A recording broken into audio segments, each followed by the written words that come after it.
இந்த விமான விபத்து தொடர்பாக நம்மோடு பேசுவதற்காக இணைகிறார் விமானப்படையின் ஓய்வு பெற்ற அதிகாரி செல்வ ராமலிங்கம் அவர்கள்.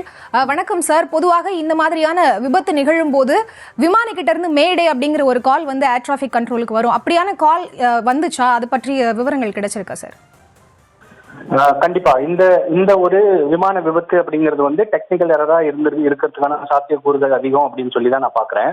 இப்ப என்ன அப்படின்னா, இந்த கருப்பு பெட்டி வந்து நம்ம கையில கிடைச்சதுக்கு அப்புறம் தான் இறுதியா வந்து விமானியும் ஏர் டிராபிக் கண்ட்ரோலர் ரூம்ல வந்து அவங்க விமானியும் அவங்களும் பேசிக்கிட்ட அந்த உரையாடல் வந்து நமக்கு இறுதியா அப்பதான் கிடைக்கும்.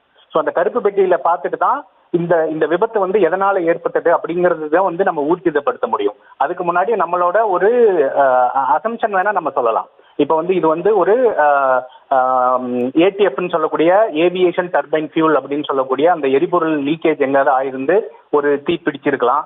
இல்ல அந்த ஏர் ஃப்ரேம்ல ஏதாவது ஒரு பெரிய பேர்டு வந்து ஹிட் பண்ணி அதை வந்து ஒரு டேமேஜ் பண்ணி இருந்திருக்கலாம். ஸோ அந்த மாதிரியான ஒரு ப்ராபபிலிட்டி வேணா நம்ம சொல்ல முடியுமோ ஒழிஞ்சு, ஆனா இறுதியா வந்து இந்த விபத்து உண்மையா எதனால ஏற்பட்டது அப்படிங்கிறது வந்து நமக்கு அந்த பிளாக் பாக்ஸ் அப்படின்னு சொல்லக்கூடிய கருப்பு பெட்டி கிடைச்சதுக்கு அப்புறம் அதுல இருக்கக்கூடிய அந்த உரையாடல்களை வச்சுதான் நம்மளால வந்து எதுவுமே வந்து நம்மளால ஊர்ஜிதப்படுத்த முடியும். சார், என்னென்ன ப்ராபபிலிட்டிஸ் இருக்கும் அப்படின்னு நீங்கள் சொல்லியிருக்கீங்க. பேர்ட் மோதுனாவோ இந்த மாதிரியான விஷயங்கள் இருக்கும் அப்படின்னு கூட சொல்லியிருக்கீங்க. பட் நம்ம விஷுவல்ஸ் மூலமாக பார்க்குறோம், அந்த விமானத்தில் பேர்ட் எதுவுமே மோதலை அப்படிங்கிறதும் நம்மளால் புரிஞ்சுக்க முடியுது அந்த காட்சிகள் மூலமாக. இன்னொரு பக்கம் நம்மளுக்கு வந்து கண்ட்ரோல் ஆஃபீஸ்லேருந்து கால் பண்ணியிருக்காங்க, விமானி தான் வந்து பிக்கப் பண்ணல அப்படிங்கிற ஒரு நியூஸும் நம்ம பார்த்துருக்கோம் சார். இல்ல ஒரு விமானம் வந்து டேக் ஆஃப் ஆகுது அப்படின்னாவே டேக் ஆஃப், அதாவது வானத்துல போன உடனே வந்து அவங்க வந்து ஏர் டிராபிக் கண்ட்ரோலரோட கனெக்ட்ல வந்துருவாங்க. ஸோ அப்படி இருக்கும்போது கண்டிப்பா வந்து பேசியிருப்பாங்க. இன்னும் நம்ம அந்த பிளாக் பாக்ஸ் கிடைக்காததுக்கு முன்னாடி நம்மளால எந்த தகவலையும் அந்த மாதிரி சொல்ல முடியாது.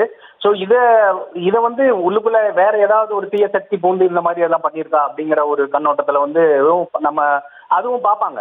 அது வந்து நார்மலா எல்லாருமே அது பார்க்கக்கூடிய ஒரு கேள்விதான். ஏன்னா நமக்கு வந்து கருப்பு பெட்டி கிடைக்காத வரையிலும் நம்ம என்னென்னலாம் ப்ராபபிலிட்டி இருக்கு அப்படிங்கறத வேணா நம்ம வந்து சொல்லிக்கலாம். ஆனா எனக்கு தெரிஞ்சு இது டெக்னிக்கல் எரரா இருக்கிறதுக்கான சாத்தியக்கூறுகள் அதிகம் அப்படின்னு தான் நான் வந்து நம்புறேன்.